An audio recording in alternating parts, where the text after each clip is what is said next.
Welcome Erkin Bek from all the way from Switzerland. Thank you for having me here.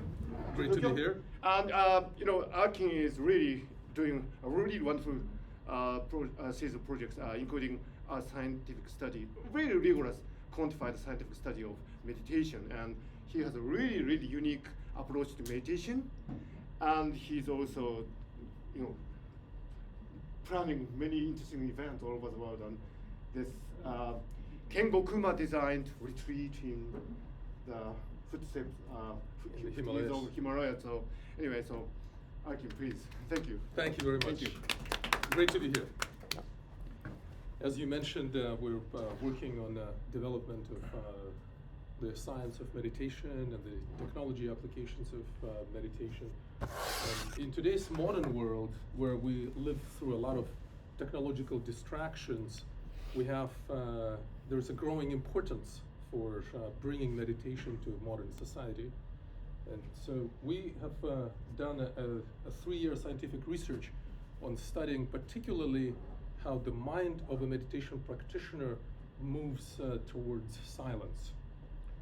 And as you can imagine, we live today with a lot of distractions, a lot of objects around us, and a lot of thoughts happening constantly. And we looked at how we move from removing distractions, moving towards this focus mode, and then from focus mode, move towards silence. And we then use the brain imaging technology how to quantify that.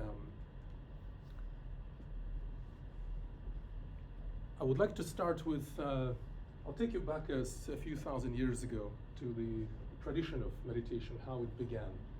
And in the yogic tradition, which is also something that is valued in many other meditation traditions, the reduction of the fluctuations of consciousness, in other words, the reducing of mind wandering, is something that is valued in all meditation traditions.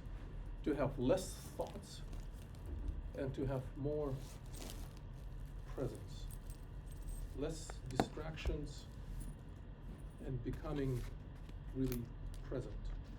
That is something that all meditation traditions value, to arrive in this precious state of silence.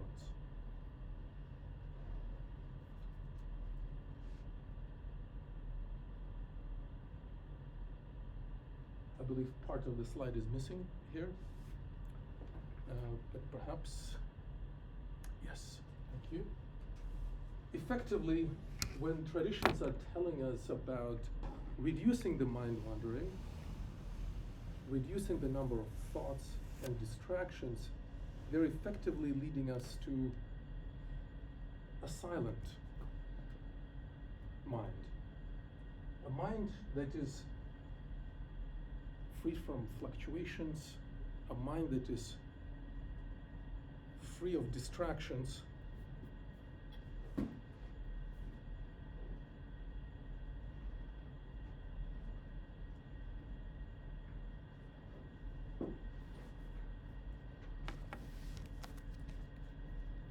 And this has a lot of value in today's modern society, the ability to remove yourself from these distractions. So if we look at today's modern world, we actually have quite an active attention economy developing, where technology companies are spending billions of dollars in order to try to steal your attention, and they create algorithms, all sorts of application technologies, how to grab the attention of this gentleman over here and yourself and everybody's mind, to steal your attention to a point that you have no longer mind of your own, that you're drained of your mental resources, and you become completely empty. So by doing this economy, instead of creating an attention economy, they're actually creating a distraction economy, that you can never be actually attentive. So we need to somehow, what do we do in this world of distractions?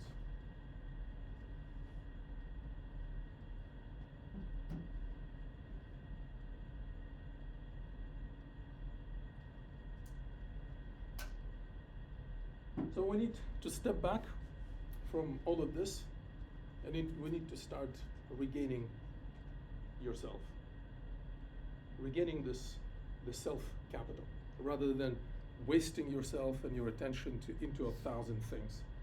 And here we go back to how the meditation tradition recommended. What is the way to reduce this distractions? According to the Patanjali Yoga Sutra, I'm going back to the most important intellectual know-how of the tradition of yogic approach, is they're talking about the way to go away from distractions is by binding your consciousness on one spot.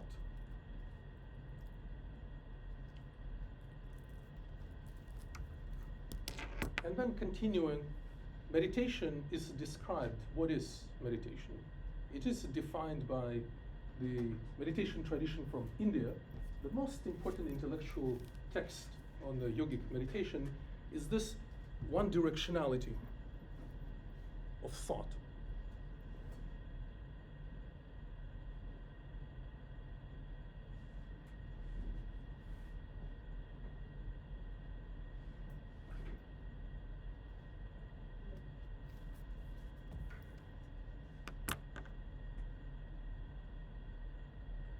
Or there's no more distractions. This is how meditation is described, and you do that until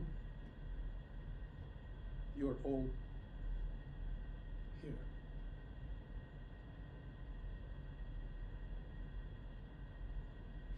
Nothing there. That's how we move away from distractions. Putting your consciousness on one spot and continuing this one directional flow.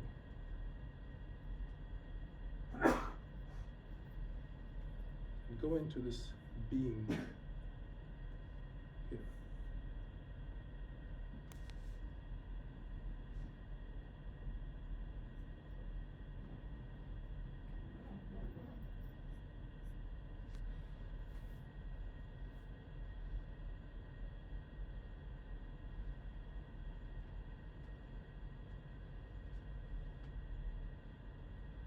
I'll tell you a few words about our organization.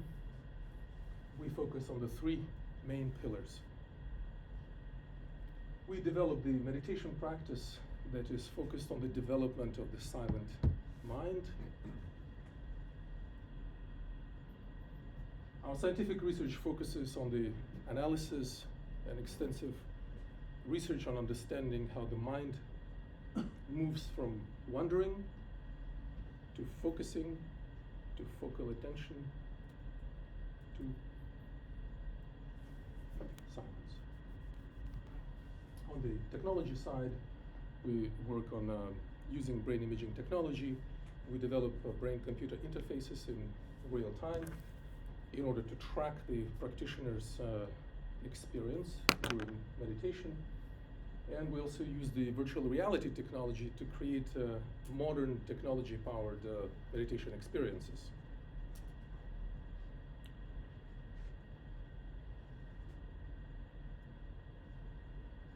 Perhaps I'll let Nick step in here.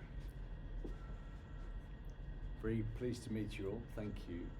Erkin, thank you. What I want to explain to you very briefly now is about the technology part.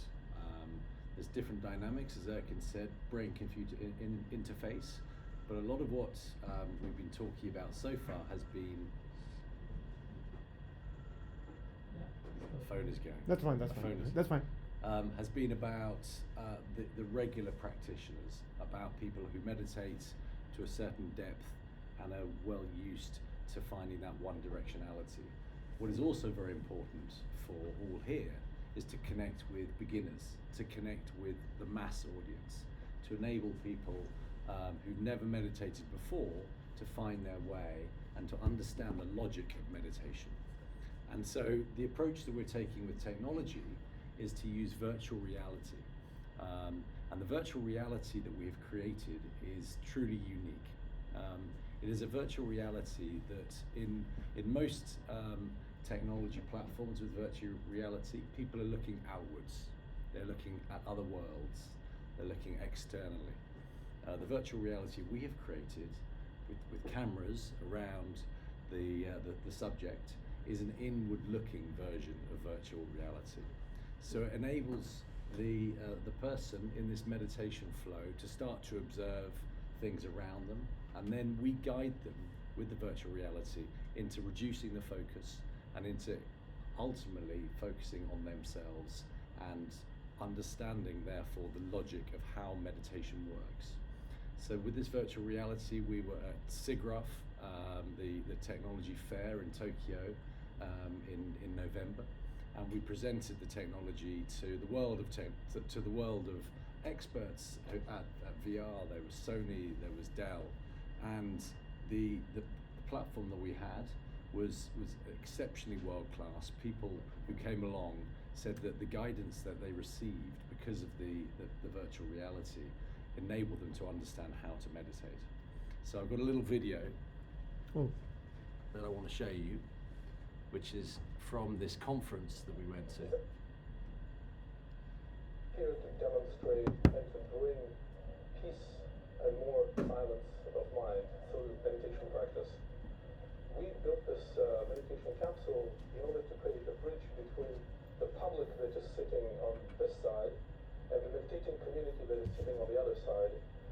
So we created this modern user technology, a technological bridge, so that the public can start walking on this bridge towards the people sitting and meditating over there in the forest and mountain caves.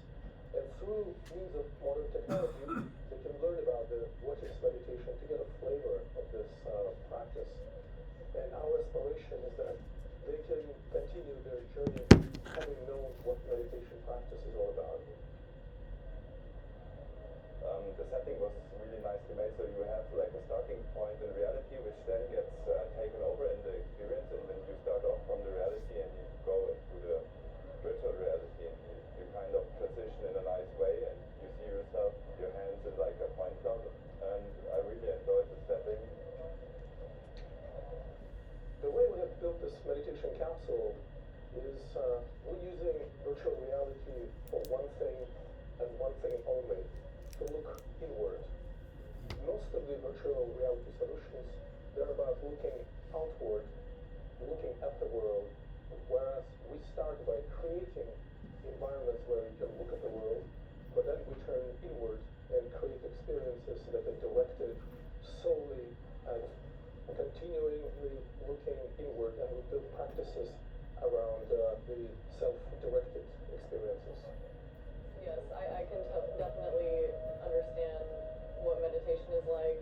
Obviously, I was curious during that process, but that's the fastest way to like put you in that mindset when you're completely surrounded and you don't have any external. I mean, we're in a really busy area right now, and it wasn't a problem at all. So that was really cool. Yeah. I think the most the part is like my spirit like far from my body.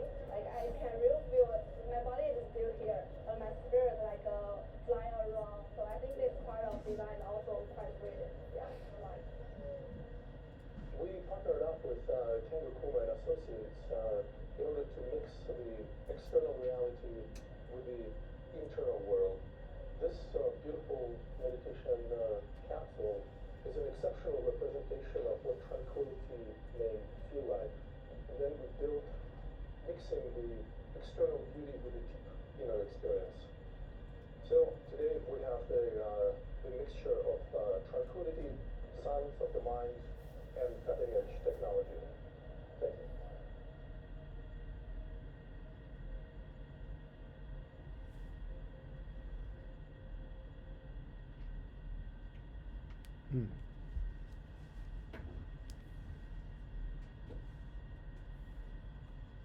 So this virtual reality platform, just going back a few seconds, is people are not meditating because it's too hard to meditate. The public is there, meditation community on the other side. How do we connect them? That's why we built this VR platform to modernize, build the technological bridge between the two audiences. Now, I'd like to speak a little bit about the how do we quantify the mind wandering and the reduction of our thoughts. We use advanced brain imaging technology. Usually they are high-density EEG systems.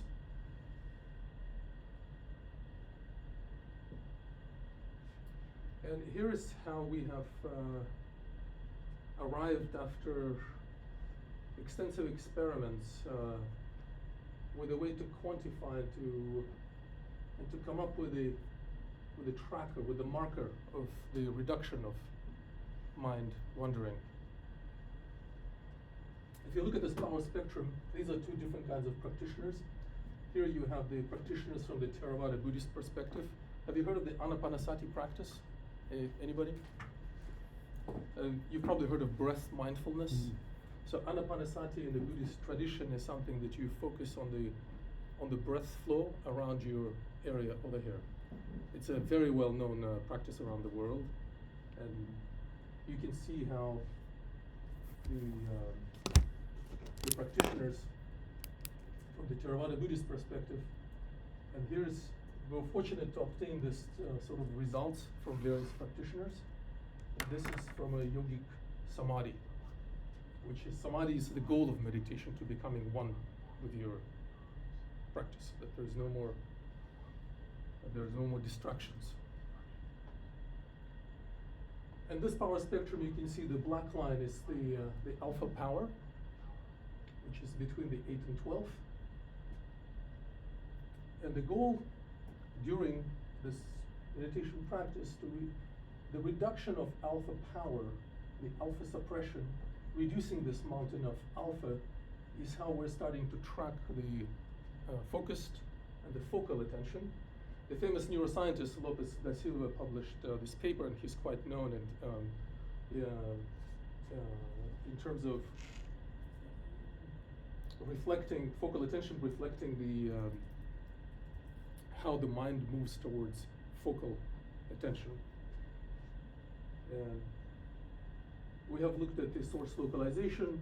The source localization moves towards from having a lot of noise around the cortex, moving deeper and centrally towards the PCC, the posterior cingulate cortex.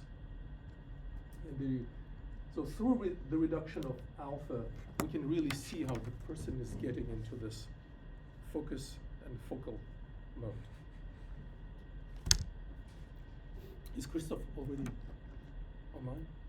Not yet, I think. Because he could do a little Yeah, bit but of, please go. You can. I'll ask you. Please. okay. So here's another example how we track people. Imagine somebody sitting with an EEG system, sitting in meditation. So we're reading his brain activity, and during this brain activity, we usually use a 64-channel system that is applied on the whole brain, and we track various brain waves. But it is in the alpha suppression where we can see that people are reducing their mind wandering. So this is another example of this was an average across about 8 subjects. These people were beginners of meditation, so they're not suppressing alpha as much, but we can see that they're already applying this focused attention.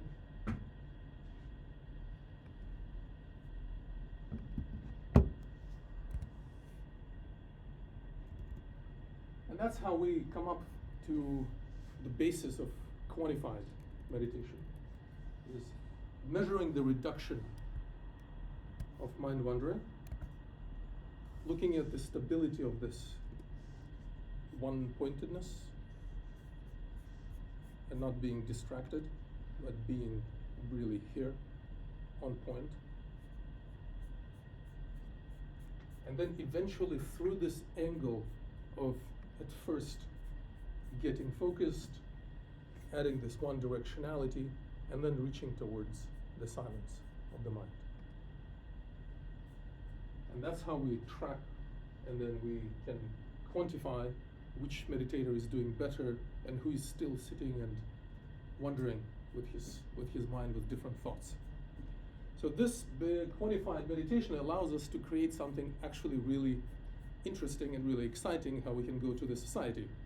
So I'm going to shift here towards what is going to become the world's first meditation contest.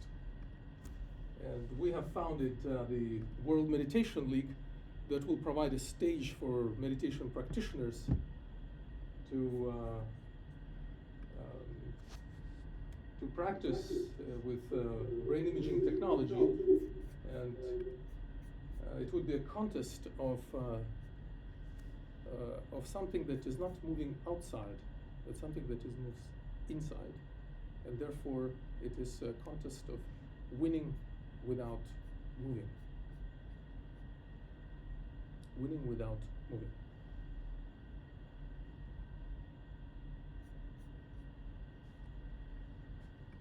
So this is what a contest used to look like. Nick, if you'd like to add a few words here. As you can see, go ahead, Nick. So I'm going to explain how we're going to turn this opportunity of showcasing the best meditators in the world and turn that into a sport. Erkin has explained, and then we're going to be bringing up our chief neuroscientist, Christoph, who will explain more about understanding the brain measurements, particularly this alpha suppression level that we're focusing on in the competition. But how do we turn that into a sport, winning without moving? Because watching people meditate potentially is very boring. So we need to turn it into a story that people understand. They can understand the rules, they can understand who wins, who doesn't win.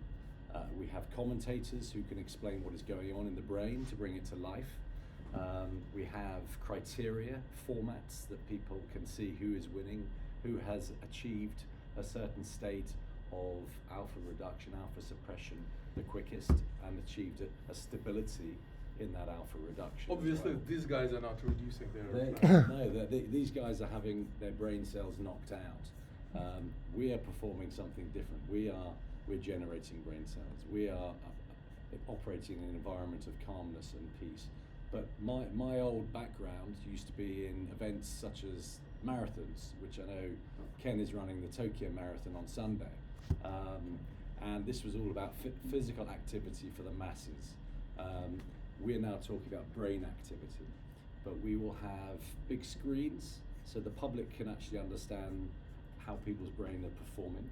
We'll have sports commentators who will be explaining what is happening. They will hand over to neuroscience specialists who will also bring it to life. So away from this kind of old, it's just you'll have this as well. Exactly. Vivid. But the contest used to look like this, as you can imagine. You know, everybody has seen this kind of fighting contest. But the modern contest would look like that. And here we have the visualization, and here we have the peace and serenity, but in their mind, this is how they're having the contest. And ultimately, we will have events in Tokyo, we'll have events in other cities, we'll have famous practitioners who are known for being the best at meditating, the best at achieving the silence of the mind. And we will have events around the world, and hopefully they will then become celebrated athletes, but athletes of the mind. And the key reason for us doing this is firstly to celebrate this extraordinary human performance. Secondly, it is also to use the platform to explain about the science that we have now brought to life, to bring this to the masses so they can actually understand how perhaps they could achieve similar levels of meditation, or they can understand how meditation works in the first place, because we will be explaining the logic of meditation through these events. So we will have a premium sport, maybe in the Olympics one day, but also we will have a platform to build crowds, to build fans, to build an audience who will watch it on television, on YouTube, and we will globalize this new sport, winning without moving. So over here you can see, I would add a few words that we would have in real time the brain frequencies that are displayed that are running in real time. We would have in real time the brain topography and the source localization running at the same time, so that participants can actually track in real time what's happening during a person's meditation. And we also plan to have an artistic visualization of how the mind moves towards beyond clouds, towards a really clear space, of a kind of a deep blue. So that would be a combination of very technical and statistical in real time, as well as the something pleasing in terms of the artistic visualization. So here we're also we're announcing the meditation challenge. I'd like to invite actually every one of you to try to train your mind, test your focusing. This audience may be over here. It would be nice that we perhaps we can bring EEG systems and run a meditation challenge at the university. Yeah. And see how people are actually focusing. Right. Test their focal attention. What are they doing? We can work to design a protocol together. It'll be really nice to do this, and we can actually determine who is winning without moving. So here again, I'll give you an example just to remember. You see two practitioners.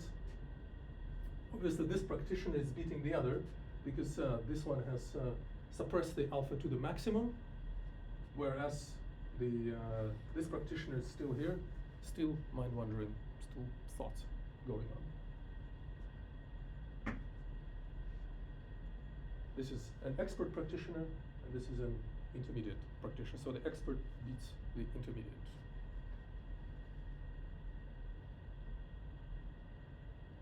As Nick was talking about how we plan to make it a professional sport, because we look at the mind that should become as one of the most respected occupations that you have, to be able to control and to focus and to work with your mind. That's why we look at it as a very high discipline. It is also something very healthy for the entire world. We would like the entire world to participate in this. And this year, the world will see its world's first meditation contest of winning without moving.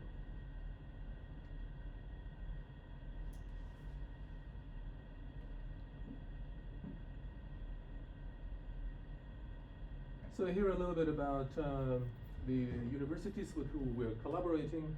We work with Swiss Federal Institute of Technology, partnered up with a university in Bengaluru in India that is focused on the yoga and the meditation part, the specialists in that.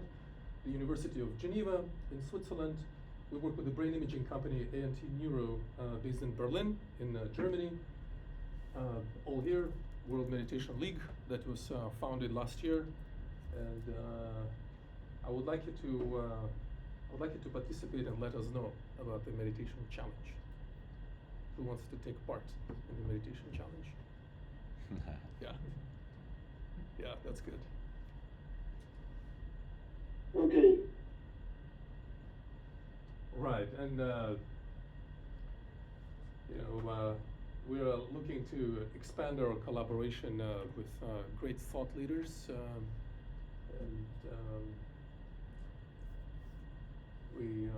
we're looking at to potentially host some EEG testing station where we can really monitor the person's ability to focus. This has a lot of value in today's society, to get away from distractions, to be able to focus and control your focused attention, your focal attention, and to be undistracted. Would like to be able to share research together and also inspire students and faculty and all sorts of stakeholders and different layers of the society to really train the mind to do something very, very important for the humanity, and thereby improve the mental health of the whole world. Christoph. Thank you very much. So Christoph is... Yo, thank you. And Christoph is online now? Yes. Oh, So so if we can Yes, get please. your screen up here, and then Christoph can share his screen. Okay. He speaks. He's going to speak. Yes. Okay. Yes. Oh, okay. Yes, I'm here. Do you hear me? Oh, yes, yes. Please wait. We're gonna switch so that we can see you as well. We can hear you right now. But Perfect.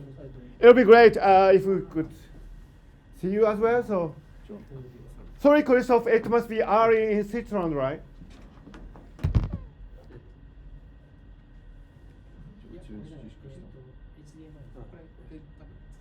Do you remember his description?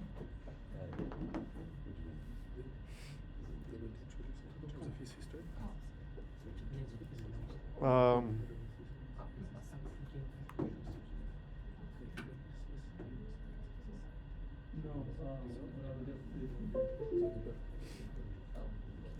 That was beautiful. Thank you. Thank you. Thank you very much. Well, now we're plugging in from Geneva, Switzerland. Okay. The director of scientific research at all here, Professor Christoph Michel. He's also a professor at the University of Geneva. Oh, hi, Christoph. Hi. We can see you now. Perfect. Thank you for getting me up. So by the way, there's chat. Christoph was also the head of the Swiss Neuroscience Society, and he's Yes. also editor of. Hi, we're here. Hey, can you see us?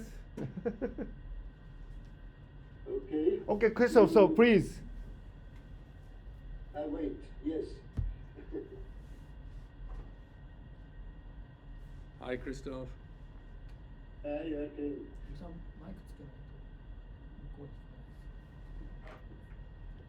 So Christoph, please go ahead with your talk, please.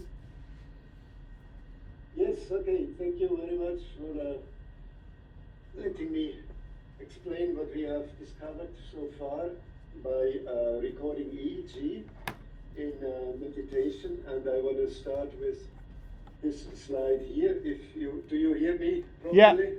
Yeah, we hear you. Yes. Okay, so I start with this slide. This is a recording of one person, an expert yogic meditator, and maybe on the left side you will recognize who this expert is, namely Erkin Bek. He has been recorded with 64-channel EEG distributed all over the head in an equal distance, as you see on the inset on the left side. And what you see is a recording of 30 minutes of EEG, starting with a baseline. Baseline means that Erkin closed his eyes, was mind wandering, not meditating, and then he started to do meditation sessions. And here you see 5 different meditation sessions, and at the end he did a baseline again without meditating, just mind wandering. And what I want to show here is that it is very obvious, and I'm sure you all see it with naked eyes, that the EEG drastically changed during these meditations. It starts like the baseline, but then it comes into a fluctuation of activities that are definitely different from baseline activity. Without any analysis, I think it is very obvious that the EEG drastically changed. Now the question is, what did change in this EEG? How can we quantify what is happening in this brain activity during meditation? And I want to start with a very quick introduction of, and I'm sure most of you know this. What I show here is that the EEG is actually composed of very different frequencies, of very different wavelengths. On the top you see the original EEG recorded from one electrode only in this case. And here I decompose this EEG in different brain wavelengths, in different frequencies. This EEG is composed of EEG of slow waves that are very low frequencies, of delta waves that are a little bit higher frequencies, between 2 to 4 hertz, theta frequencies even a little bit higher, and then very prominent alpha activity, which is around 8 to 12 hertz, beta activity, which is much higher, and a very fast gamma activity. So this original EEG is actually consisting of different wavelengths of different frequencies with different amplitudes, and the sum of all of this makes the EEG that we record on the surface. Now there is a way to have a hint on the functional significance of these different brain waves or of these different frequencies. And I just put some keywords here. You see that slow waves, they are actually appearing mostly during sleep, during deep sleep. They are responsible for memory consolidation, memory processing. The delta waves are also active mostly in deep sleep. They indicate loss of bodily awareness. Theta activities are coming up when you are dreaming. You have reduced consciousness, you're drowsy, you are eventually in light sleep.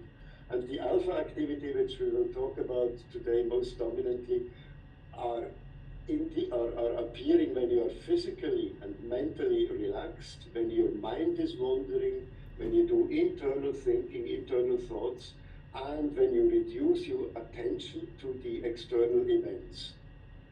Beta activity are when you are very awake, when you are alert, you're conscious, you're thinking, you are exciting, you are to cognitive activities, and the same is true for gamma activity. So lower activities are rather drowsiness and sleep, higher frequencies are rather considered as being awake. And the alpha activity, as I said, is dominant during mind wandering. And I'll show you here just the way we can analyze and quantify these different frequencies, namely by doing what we call a frequency transformation and displaying the EEG in a power spectrum. This power spectrum consists on the x-axis of the different frequencies from 0 up to 40 Hertz in this case. So we have that slow waves, delta, theta, alpha, beta, gamma activity. And on the y-axis you see the power, the strength of these different frequencies. So how much is this frequency dominant in the EEG? And this is an example of a power spectrum of an eyes closed baseline EEG without any meditation. And what you see, and these are the different electrodes, so there's 64 electrodes, what you see is a peak in this alpha activity. Alpha is very high when you close your eyes, when you are mind wandering, when you are doing your internal thoughts. The topography that is shown here shows that this activity is most prominent on electrodes on the back of your head, on the occipital lobe. Now here is this analysis, the spectral analysis of the meditation done by Erkin, by this expert meditator, in 3 different days. And you see that in all days, you see here in black the baseline EEG, well, he was mind wandering and not meditating. And in red and green, you see different sessions of meditation, of the silence meditation. And what is very, very obvious, and you all agree with me, that alpha activity is nearly completely suppressed. This mountain, this peak of alpha is disappearing during meditation. There is no alpha activity anymore, or very, very little low. In all different days, in all different sessions, repeatedly shown that alpha is disappearing. Now, I told you before that alpha is reflecting attention, namely in a way that is a little bit difficult to explain, but in a way that when you have increased alpha, you have reduced attention. You are not attending to your external world. You are not attending to any object. You are mind wandering. Then alpha is high. If you attend to something, if you have high attention to a certain object or to a certain thought, then alpha is decreasing. So decreased alpha means increased attention. And I found this little movie from MIT that maybe illustrates that even better. You see that if attention is high, alpha goes down, and if attention goes down, alpha goes up. So it's the inverse relation: high attention, low alpha, low attention, high alpha waves. So this is how we interpret what's happening here in these meditation sessions, in the silence meditation session, a very high increased focused attention of the inner self. So a self-focused attention making this reduction of alpha, this complete disappearance of alpha. Here is an example of another meditator, a Theravada Buddhist jhana meditator recorded in the UK. And you see that also in this meditation, the different jhana meditation sessions also reduce alpha. Not as much as we see it in this recording, but alpha is clearly lower than in the baseline condition. Now there is a way, if you have this multi-channel EEG, 64-channel EEG recordings, there is a way to localize the areas in the brain that are responsible for what we record on the surface. This is called calculating the so-called inverse solution, done here with a Loretta algorithm that we developed some 20 years ago, that shows you where this alpha is generated. And that what you see here is the generation of the alpha in the posterior cingulate cortex, in the parietal lobe, deeper inside the brain. Sorry for that. So deep inside the brain, in the parietal lobe, this alpha is generated, and this area is alpha suppressed during meditation, meaning that this area is activated. The focused attention activates this posterior singular cortex, the so-called PCC. And it is well known from many, many studies that the PCC has a central role in supporting internally directed cognition. So what we see here is the activation of the PCC by reducing alpha, by liberating activity in the PCC, indicating an internally directed attention. Here we have recordings of 8 people who are from our organization, who are following the meditation instructions of Erkin, doing the breath focus or breath observation meditation, focusing on the air flowing inside and outside the body, doing that by instruction and trying to meditate by this focused attention on the breath. And you see that in all these 8 subjects, black is the baseline and the red is during this breath observation meditation. You see that in all 8 subjects, alpha decreased. Again, not as much as we saw in Erkin's data, but all of them show reduced alpha activity during meditation compared to baseline. Here is the average of all these 8 subjects, and you see that in the average, indeed, meditation leads to a reduction of this alpha peak. And in a statistical analysis, you see that this reduction of the alpha peak power is clearly significant with a p-value of 0.009. So all subjects are doing that in a systematic way by doing the meditation. And you see again this topography, the distribution of this power, alpha power, is again, as we saw before, is again localized in this parietal, or dominant in this parietal area, in the area of the posterior cingulate cortex. Now, this is one story. This is this reduction of alpha that we see in this data of Erkin. But you see, there is much more happening than only the alpha reduction. And what I try to show you here is the so-called time frequency analysis. What you have on the x-axis here now is the time, the whole 30-minute recording. What you have on the y-axis here are the different frequencies, and in red is the power in these different frequencies. The more red, the more power you have in these different frequencies. And what you see again, what I showed before, is during baseline you have this high alpha activity here, and this alpha is suppressed during the silence meditations. Alpha is disappearing, the red is gone. But you see also, especially in the 3rd and 4th period of meditation, you see also increase in higher frequencies, in the beta and in the gamma range, very strongly, especially here in the 5th session. And you see, in addition, something that we observed, and we do not know yet what exactly to do and how to interpret it, but a very, very strong increase in the slow waves. Slow waves meaning between 0 and 2 hertz. You see this very strong red, very strong activity in the slow waves, always during meditation.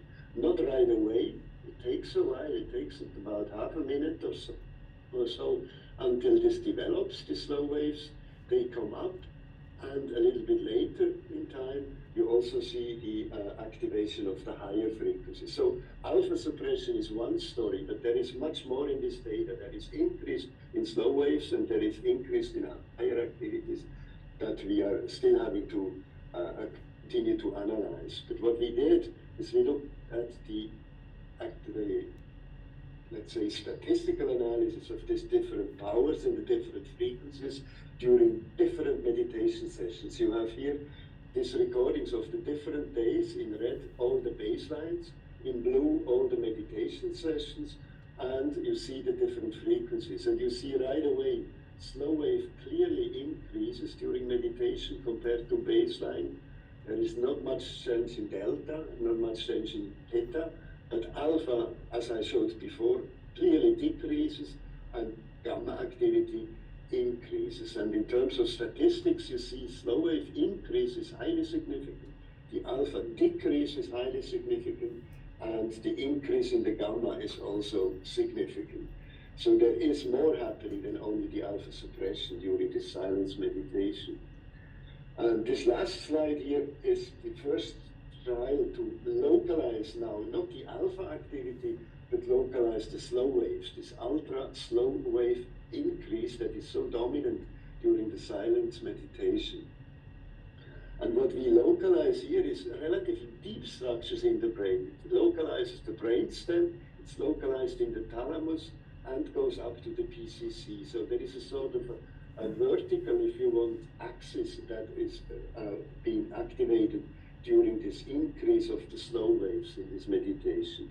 So it seems that this phenomenon is associated with an activation of the vertical energy axis that Erkin probably was talking about and can eventually explain you even more. We are now trying to work more in detail on this slow wave activity. There is a bit work to do because there might be artifacts that are coming into play here. There might be sweating that comes into play, so we have to control for all this. We are measuring the different physiological parameters that might relate to this energy axis, like heart rate, like respiration, like skin conductance, and try to relate the slow waves to physiological activities of the system. So that's what I wanted to show you that we have so far. We have now recorded many more subjects, and currently our team is in India to make more recordings of expert meditators. We need more data to confirm what we have found, but I think it is very convincing. And I go back to this data, it is very clear that there is huge changes in the EEG during these meditations that we want to try to understand. So thank you for this short presentation, and I'm happy to discuss. If I may just if I may just add, and it's in line of what you were saying, that alpha suppression is also something that stands known for activation of brain areas. So it is probably not coincidental that the reduction of alpha and the suppression is causing the activity that is coincidental with the suppression of alpha and activation of brain areas. So if from that angle, actually the more you can suppress the alpha, the more you're activating certain brain areas, which would become as a very interesting and a groundbreaking research in meditation and understanding how focused attention is actually good for all people, and that extreme ability to focus and to increase the focal attention is something that leads to the activation of brain areas that are not otherwise easy to activate. Would you agree with that, Christoph? Yes, it's indeed. It's the liberation of the brain by reducing alpha, by getting reduced this alpha. It liberates the brain. It liberates the inhibition that alpha is doing. Alpha inhibits activity. So by putting alpha away and suppressing alpha, you liberate the brain to be active. And this activation is clearly here focused attention because it is, and focused inner attention because it's localized in the PCC. which is known for an area that is responsible for the direction of attention to the inner self. And I think that's exactly what's happening here. So liberating the brain to be able to focus the attention and to stop mind wandering, to get rid of mind wandering, to stop having thoughts in all directions, but to concentrate on one thought, in one direction, on one object. So thank you, Erkin, Nick, and Christoph. Now the talk is open for questions. So I promised. So Christoph, the baseline resting state, was the instruction purely to close the eyes and relax? Were there any specific instructions? Not meditate, usually. Yeah, not to meditate. Not meditate and mind wander. This is probably for Erkin not so easy to do. For us, normally when we close your eyes, we are going to mind wander. And what we are doing mostly is activating our autobiographical memory. Right. We are going back in the past, we are going to the future, we are planning in the future. That's what we are doing. And to be able to suppress this mind wandering is not so easy. At least I started when I came here. I try to do that, and my mind always goes away. I'm not able to continuously focus my attention on my breath. Right. But this mind wandering is what happens during a normal baseline. People like to call that relaxation, no? And in some of the publications on meditation, you see an increase of alpha, and what I think what's happening there is just relaxation and mind wandering, and not suppressing mind wandering. Okay, thank you. That's what you. Yeah, or either Christopher or Erkin. So, do you have any comments on the possible implications for default mode network activities? Yes, the default mode network is in principle the mind wandering network. It includes the memory, it includes the autobiographical memory network. So the default mode network is definitely something that is important for baseline activity when you close your eyes. Right. That's related to the increase of the alpha.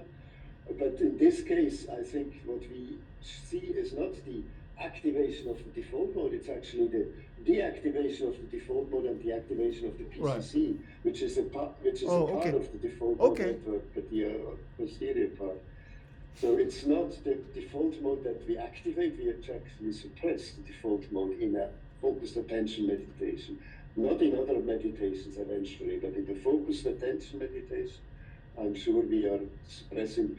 We are going to do the functional MRI with Erkin because he's able to meditate also in the scanner. Right. And I will confirm that as soon as we have done it. But I'm sure, because there are a lot of EEG fMRI combination experiments that show that the alpha is inversely related to the default mode network. The alpha goes down, the default mode, the alpha goes up, the default mode goes down. Goes up, sorry, and the alpha goes down, the default mode goes down. Okay, thank you.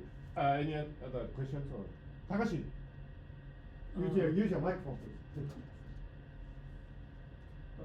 Thank you very much.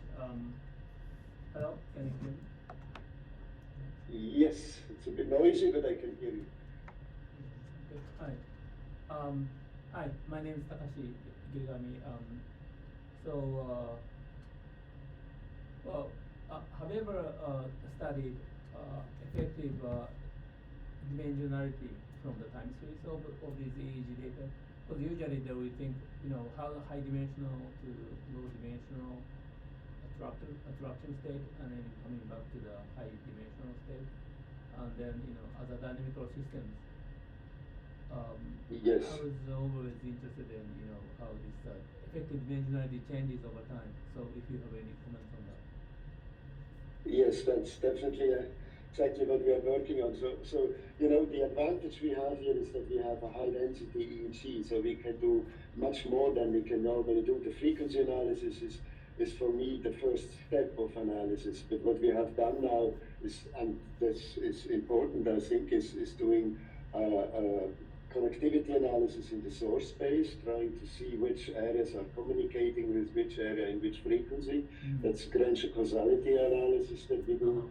And then we have several measures of entropy. All these measures have to be done in the source space and not on the scalp level. So we go in the source space by doing this Loretta inverse solution and then look at connectivities and then higher dimensional entropy measures in the source space. But that we are working on.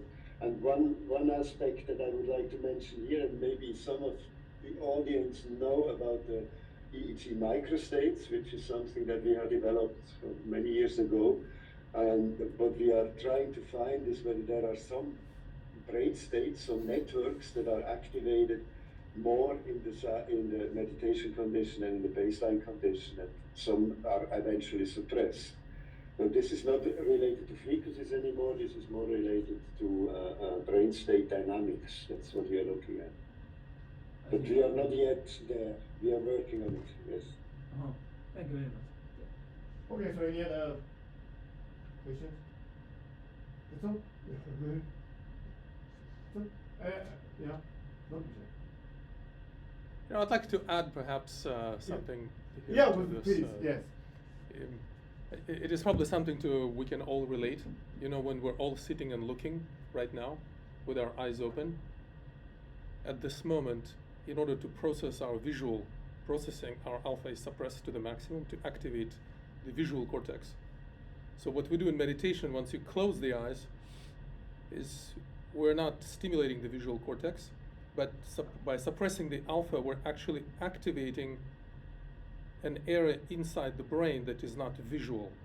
But you can relate to the visual processing that by the same token, when alpha is suppressed to the maximum as it is in the visual processing, you're activating to the maximum a certain area deep in the brain, such as the PCC.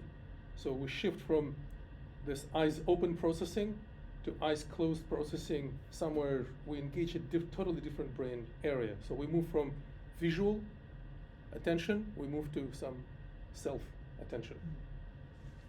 Okay, thank you. Any other questions? Yeah. Okay, Takashi again, yeah. Well, actually, you know, it was a very interesting to me thing, because I was when I go to temple and then do some meditation so meditation training, and then usually I was told, you know, not wide open your eyes, but not close your eyes, but half open your eyes. And then Good it means point. that you cannot see what's there, right? But you're not closing eyes, so you're not going to sleep, but it's more like, you know, Right. in between.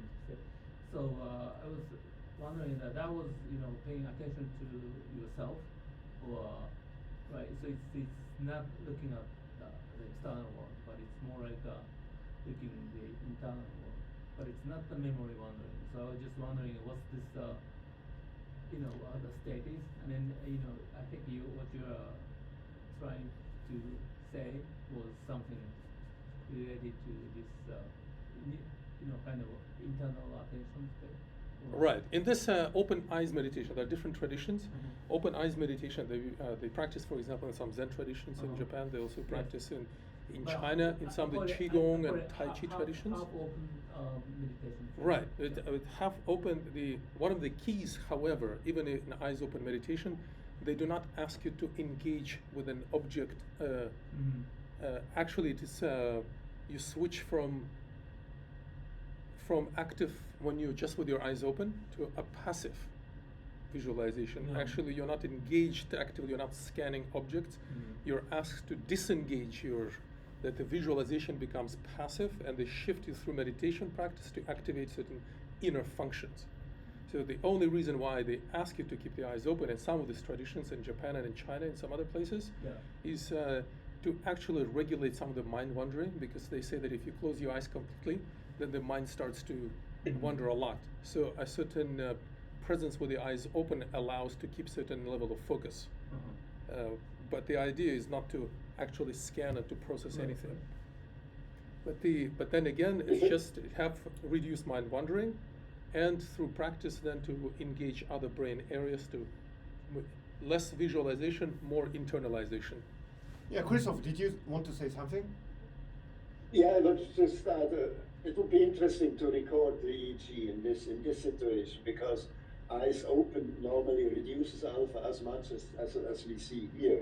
But this is another situation there where the eyes are not focusing on an object and are not doing visual processing. So what would be interesting is to see where the alpha suppression in the brain is localized in this situation with eyes half open and focusing and looking on the wall. So I would expect that, as Erkin said, it would not activate the occipital cortex. It would also activate areas that are related to the inner attention. I would hope, but I don't know. I don't have the data. It would probably be related to how advanced also is the practitioner. The more advanced, the more dedicated is the practice, the deeper you can access within the deep brain structure. If you're just trying something, it is unlikely that you're actually going to activate somewhere very deeply, but if you're dedicated in your practice, it is likely that you can access this deeper brain areas. Because you have actually occasionally demonstrated your attention, internal attention power by kind of staring in front of you with eyes open. So for you, maybe you don't actually need to close your eyes when you meditate, right? I mean, correct. Even if you with the eyes open. Yeah, because it is not about exactly that's processing objects. So, Christoph, do you have any comments on that? As from the point of neuroscience, I mean, how can you open your eyes, keep your eyes open, and yet attend to internal, state of mind? That's interesting, Yeah, that's an interesting point, and indeed, Erkin once did a meditation with eyes open, and we saw, of course, also this alpha suppression. He's been able to do that. I do not know of any scientific evaluation of such a situation. I would not know. Oh. No. I would just add to this that focused attention is very important to train for all people. Right. So meditation in one such way, we go from focused attention to focal attention to see small things, really be so really on the object, but then is to we go from mindfulness to put your mind into something. Yeah. Then we go to stable mind. We stabilize the mind, and we use this object to be able of meditation to be able to stabilize the mind, and then once we stabilize the mind, once the object starts to disappear, then we remain in the experience of silence.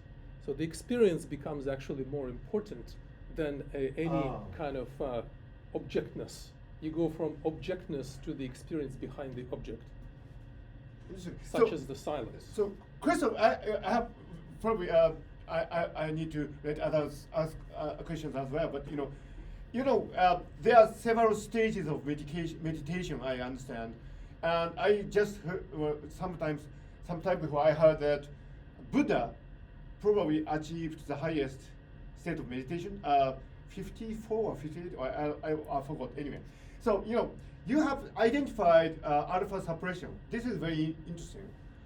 At what level do you think this, alpha suppression and PCC activation is in the stages, multiple stages of meditation? Would you expect other, measures for brain activities as you go higher up the meditation stages? Yeah. Yes. We have several recordings of another type of more higher level meditation, which is I don't know, Erkin can explain more, is peak meditation, where you go far away from the silence meditation, and there alpha is not suppressed at all. Really? What happens, and what happens there is that the slow waves, the thing at the bottom here, they are heavily increasing up to a level where we have seen that it saturates the amplifier. So we do not know yet how much of this is related to artifacts and how much of this is related to brain activity, but I'm pretty sure that this is brain activity in a very, very specific activation of the slow waves, but alpha is not suppressed. Alpha is not suppressed. Yeah, Peak it's activity actually really in excellent. meditation. We don't have it on these slides, but what happens is actually, we work on the reduction of mind wandering. Right. That's the point. Right. Then once we move towards this, towards the silence, being in the silence, even for a certain not very long period of time, becomes so consolidated, so condensed, that it moves from silence and moves to a burst, to an explosion. Oh. And why? Because actually our attention is spread out into so many things. When we take back our attention and reconsolidate into itself and self-absorb, it becomes so powerful that it turns into this explosion, and then what we call the explosive meditation, where it moves from the silent meditation to the explosive. And it's linear like this. We suppress, we maintain this suppression, there's an internal activation, expansion from within, and it bursts like a fountain. And then we go into overdrive into the sympathetic nervous system. Then the heart rate accelerates, the breathing changes, and the temperature rises, and the blood pressure. Everything goes in complete reversal. And that's possibly how we look at it at a regulation of from silence you move to this explosion, to energy. So Okay. the science has the activation of brain areas, but it also is something that builds energy. This is why meditation done at a high level allows us to accumulate and to build energy and to even move into overdrive. Okay. What happened? Anyway, any question? Other questions? Takashi, okay. Microphone. Yeah, I agree, but that confuses me a lot because I mean, so we have been studying like a high dimensional neural network, and then exactly as you just mentioned, we can see sort of what we call chaotic itinerancy, like staying in a very high dimensional state to a low dimensional state and coming back, and then so that you can see some turbulent state. It's wandering in a very high dimensional space that it's wandering, and then as other Edelman and other people say that is what we think.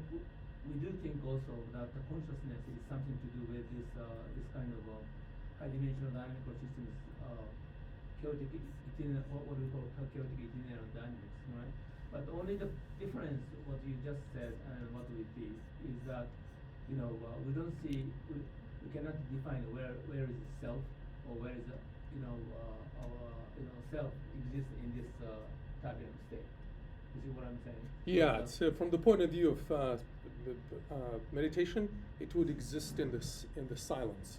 Silence is this reabsorption into itself, and that's where it's the creation, so to speak, begins So, and then explodes from there. Yeah, I think it's a wonderful idea, and I wanted to measure it, quantify it, right? So the point is, once. So we can also see with our artificial neural systems that kind of silent state to a chaotic bursting state or something, and coming back to the silent state again, and that's possible that we can see this kind of wandering dynamics. But the point is, we cannot simply say that there is a consciousness or there is a self exists in this brain activity. So if you see your brain data like a 128 channel or something, and then can you identify or can you quantify where is self attention place or where the self is? We cannot. That's exactly one of the big problem in brain science because we cannot objectively identify which activity or which part of the brain activity that we can say okay there is a self that the self is paying attention to something. Without self, then without self, that's possible. But you see. Yeah, this for us it lies. Oh.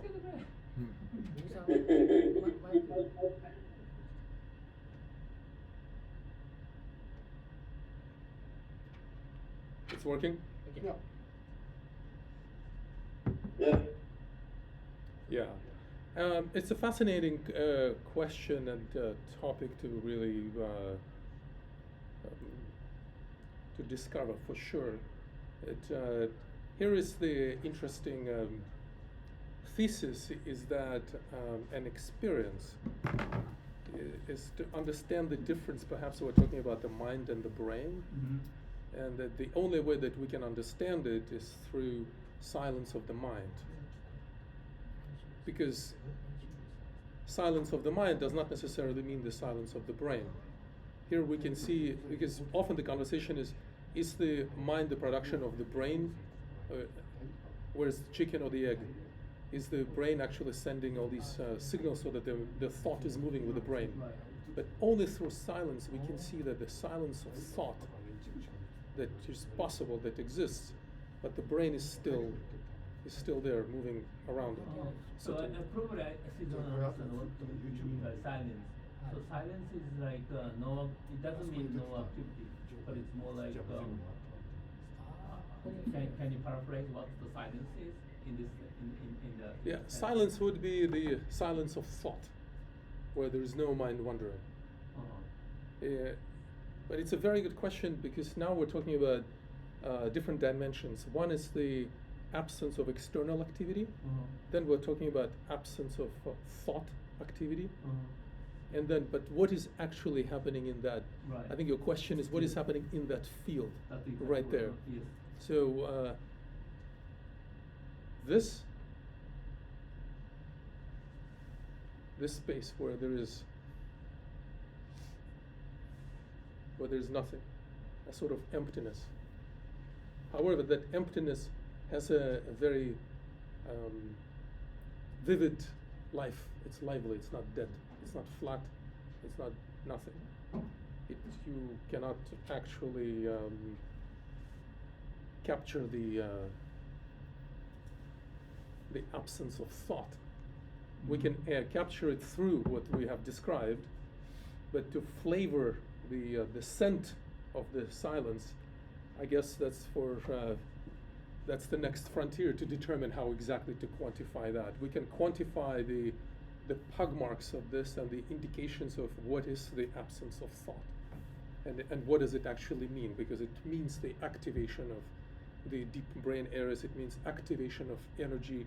It is something that is deeply stimulating and very good for us, and that how we can access internal resources.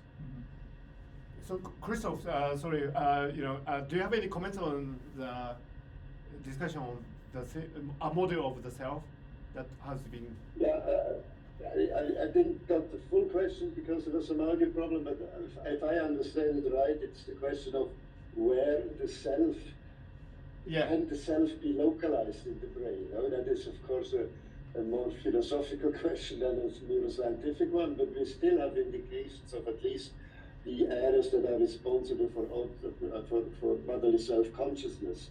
And if we see areas in this bodily self-consciousness network being activated during this meditation, we can at least indirectly speculate that what is done here is attention to the self. And this includes the PCC, it includes the temporal parietal junction, the angular gyrus, these parietal areas that we see being activated during meditation, not necessarily in Erkin's silence meditation, but in the breath focus meditation, we also see activation of the insula, which is important for the perception of the breath. So I think we have indirect indications that what's happening here is the focalization of on the self. But yeah, that's interesting. Thank you. Yoshi, do you have any questions? Yoshi, he's a geek. Yoshi, mic is off. Okay, go ahead. Actually, I measured PCC activity by MEG, and at that knowledge, I'm very interested in the synchronized spatial activity. It's probably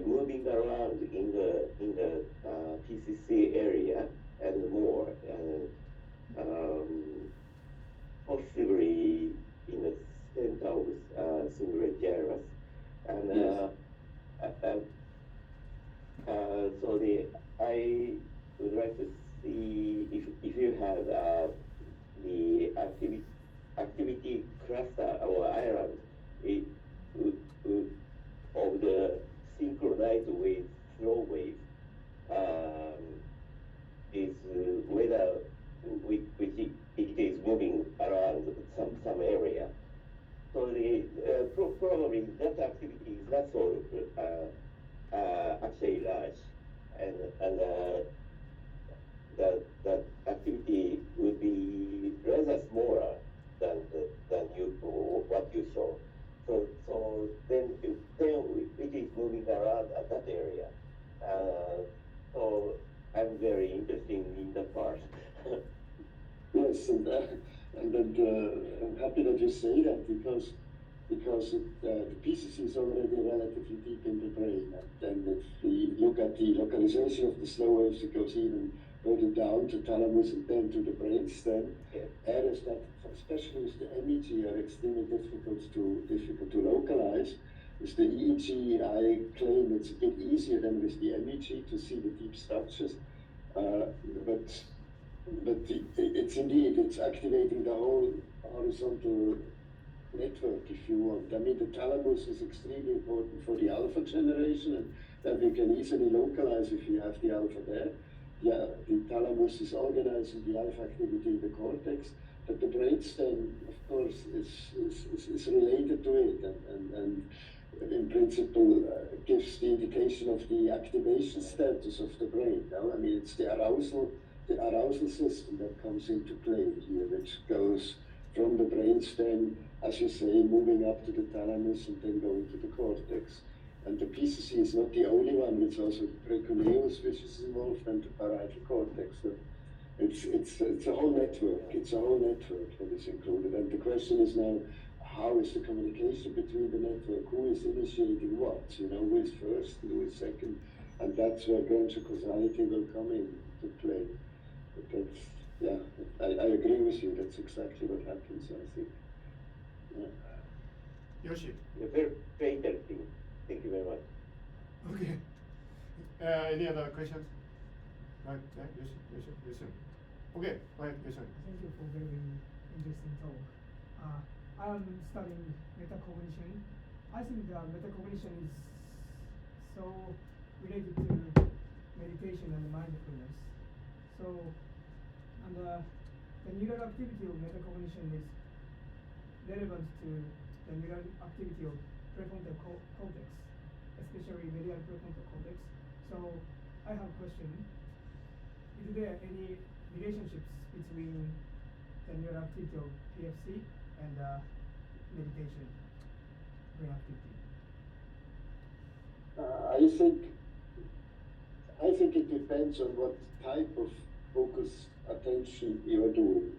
Metacognition is indeed heavily activated the frontal cortex. It's as the word says, it's metacognition. It's not focusing on a certain object. And in our case, in this specific case, the instruction was clearly to focus on your breathing for those who were beginners, which is a different area in the brain than metacognition. And I think that's why I can imagine that there are meditation practices that are more related to metacognition than the focused attention meditation, but I'm not an expert in all the different practices. But there is a relation, definitely, for some of the practices, but not this one. Perhaps one of the things we're talking about is the difference between mindfulness and then moving beyond mindfulness. Is where, because you know, in the mindfulness where you put your mind into a certain practice and things that you do, it's a kind of introduction to a meditation practice that needs to evolve. That from there, you need to really deeply engage in this. Once you start deeply focusing on your practice, before it moves into this super focus, it is more in this, you know, there are people can start certain dissolution practices in meditation practices, relaxation practices, being, you know, computational, task-driven things, that you're still in the certain beginning part of meditation. Then as you advance, you go to focused attention, to focal attention, stabilizing the mind, and then to eventually, even from stable mind, move to silence. It is a sort of a place where there is no doing anymore. You start meditation from doing to becoming really one-directional doing until such a point, then there's less and less because you have stabilized your mind. You don't need to make a lot of effort anymore. And then eventually you shift towards the effortless, and then there's a non-doing. And when the mind is silent, then you're able, mind stands in the way to open. You know, Ken was talking about the times of Buddha. It is also in tradition, people still talk about, you know, the energy of ki, the energy of chi. They call it Shakti in India. And it is the energy that is, mind stands in the way of being able to open something that is waiting to be unleashed from within you. So by making the mind silent, we're activating this movement of energy. And so then subsequently the localization will also move from certain areas where you apply a lot of things like mindfulness, where you need to put some effort, then to eventually doing it effortlessly, and then moving towards silence. And then when silence of the mind, something else starts moving from within. You activate your internal vertical energy. And then we go back to the times of Buddha. All these scriptures, it seems like they're actually becoming quite relevant in our today's age because they're about stimulation of the brain. You know, when you think about why is it useful to stimulate the brain without the robotic or some kind of other interference, external interference, but just doing it by yourself to be able to activate your brain areas and to access them and to stimulate them deeply, this has really value and implication for modern society. Can I add quickly just a thought about this metacognition question, which I think is important. In my understanding, metacognition is the awareness of thought process, to being aware of thoughts. And as Erkin said, the silence meditation is rather the silence of the thought. So I think it's quite different. And I would expect that metacognition situation would increase alpha and not decrease alpha, because you are actually activating your thoughts and not deactivating them. Interesting. Thank you. Any other question? Nakano or someone? Yeah. Yeah. Please use this. Yeah. Yeah.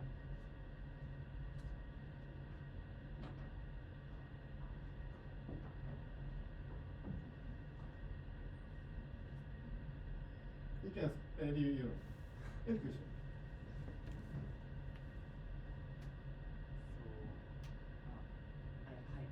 I'm Akiro. I work in food company in Osaka, so I invest in the relationships, eating and relaxing and mental health. So how do you think the relationship between eating and mindfulness? So yes, so Christoph, they make this sweets, Japanese sweets, pocky. Okay. Pocky, you have seen this? In Europe, Yes. it's marketed as Mikado, I think, but Right. So the question was if there is any relation between what food you take and the state of meditation, the brain gut exercising kind of thing. Okay. Anyway, yeah, Erkin or Erkin is better to answer that, I think. Yeah. It's a very good one because Okay. And perhaps it's not even so much about the food, but I like the gut brain axis because the gut and the center of gravity has a lot of importance in meditation tradition. Oh, and, really? You know, in center of gravity. Center of gravity. Oh, interesting. And in the Chinese tradition of Tai Chi, they talk about the dantian. The dantian is our center of energy here, deep in our belly, which is the same as actually the center of gravity. Oh.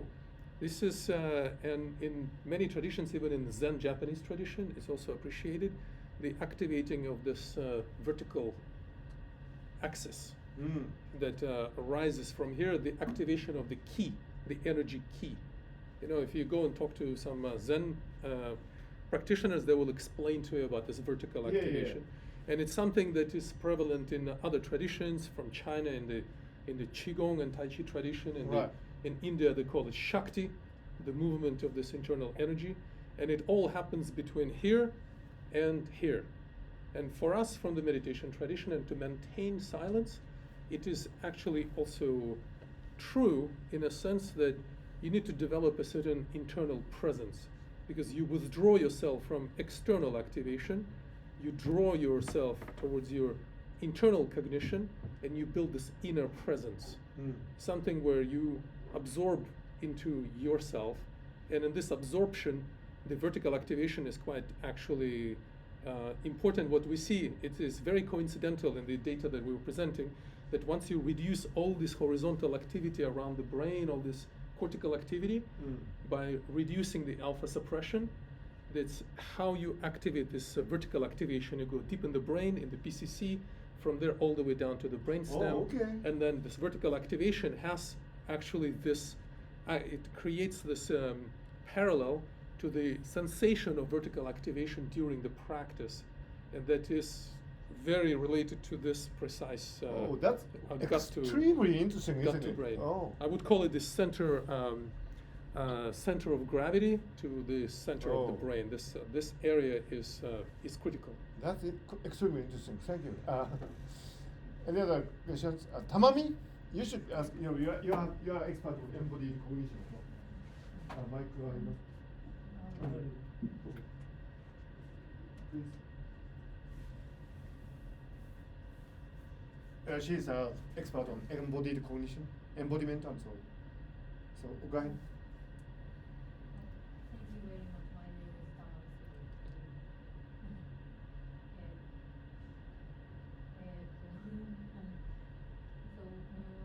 I wonder if my listening English listening program, so I don't understand what is half open or eye.